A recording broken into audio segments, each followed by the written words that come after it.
Be ready. Start. A meeting of the members of the committee with the director of the emergency risks insurance scheme took place on 3 August 1972 at 2:30 p.m. in the conference room.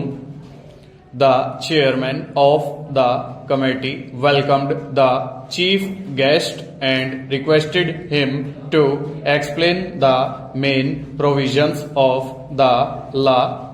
The chief guest told the members the important features of the emergency risks, goods and undertakings insurance scheme.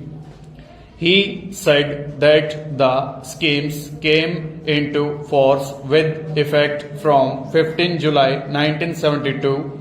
He told the members that on account of the constitutional difficulties, the schemes could not be brought into effect earlier and assured the members that in case any damage had been caused to the insurable goods and properties before the introduction of the schemes, the government would consider granting ex gratia payment.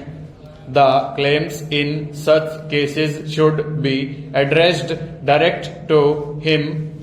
In the discussion which followed, the following points emerged. The insurance of the undertakings or goods would be covered from the date the payment of the premium was made in the government treasury. The policy of insurance was valid for a quarter. The premium for the quarter ending 31st March 1971 was payable immediately.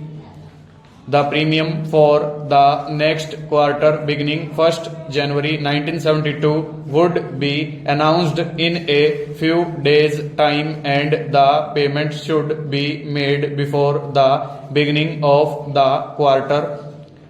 Totally of goods in any district was to be taken for determining the valuation of rupees 50,000 or more. There was no grace period allowed for the payment of the premium, which should be paid at the earliest before the beginning of the quarter. The liability of the government is limited to 80% of the actual loss of the material insured.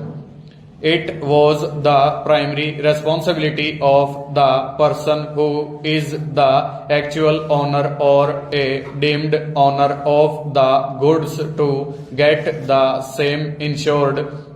The Emergency Risk Insurance Act and the scheme goods did not apply to the companies transporting the goods from one place to another by rail, road or sea.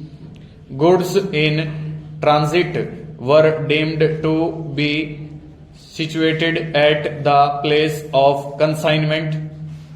Supplementary policy should be taken out if there had been any increase in the value of the goods in any quarter after the payment of the premium. The insurable value for the undertakings shall be the replacement cost of the plant and machinery minus the depreciation for the period in actual use. The scheme did not contemplate any compensation for the loss or profit.